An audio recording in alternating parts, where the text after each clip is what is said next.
So can I have your attention? So we're going to be looking at the travel future first, but then of course, we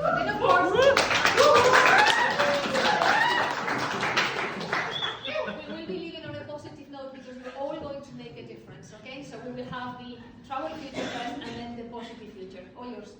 Okay, awesome. So we're going to talk about the troubled future where we are all going to die very soon. Okay, so the first thing is lack of knowledge. Of course, I think most of us here are aware about the climate change, but still, I think a majority of the people in the world still lack knowledge about the climate change. Well, of course, we all ignore the warnings. Maybe all of us do know that climate change is real, but maybe we're not doing much anything about all of this.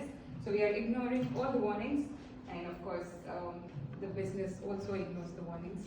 So businesses don't change whatever happens; they still continue the way it is. Maybe like showing the report, just like the British Petroleum one, which is not really doing much impact, but they are just trying to show off that they are trying to do something.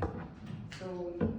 Yeah, so there's cities which are booming. Of course, we all want growth. We all want. Can I interrupt you? Are you in that team? Yes. Okay,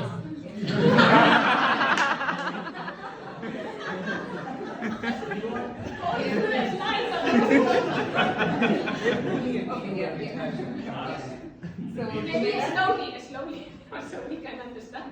Okay, so the mega cities are booming. So we all try to make sure that the cities are growing forever, and we all need every modern equipment, faster communication, faster transport. So of course the mega cities are booming, and of course, especially in the developing nations, this is a much bigger problem. And we can't think that just because we are living in a developed country, that it won't affect us. But anyway, we are all interconnected, and our cities are booming. And of course, we are all using ACs and heaters, and we don't give a damn about any of the gases. And even the refrigeration, it contains those harmful CFCs, which is impacting the climate. And the deforestation, it's happening right now also. It's been happening for years, and it continues to happen because we need more cities. And in fact, even in Dubai, we are building lands on the water. So we have gone at that level, not just taking whatever is there. And yeah, so the shipping industry, again, they're not doing anything about it. So they all continue to release more and more carbon emissions. They don't give a damn about the aquatic life. So yeah, that's it. And then the earth just collapses, the climate targets collapse, and then here begins the doom. Yeah. So the sea becomes more acidic, the aquatic life is is in deep trouble. And of course the glaciers have started melting already, and because the sea is becoming more acidic and because of the high carbon emissions. So yeah, the melting has started, and that's what we will see here, that they are permanently lost, and islands will disappear because more and more glaciers as they're melting, so they make sure that the islands are disappearing. And then of course, eventually all the water will eventually come inside the countries where we are living. Flooding starts, and of course insurance companies, again, like they do today also in most of the things, they don't give a damn about any of this. And just like insurance companies, many other companies also, they are also in deep trouble because, I mean, as a society, as an environment, all of us are getting affected because of all these climate conditions. Right, and then there comes the war stress. So there's very less availability of fresh water. The war stress will happen. Water stress. Oh, sorry, water stress, literally. Yeah. Water stress, and because of that, there will be a black market for drinking water.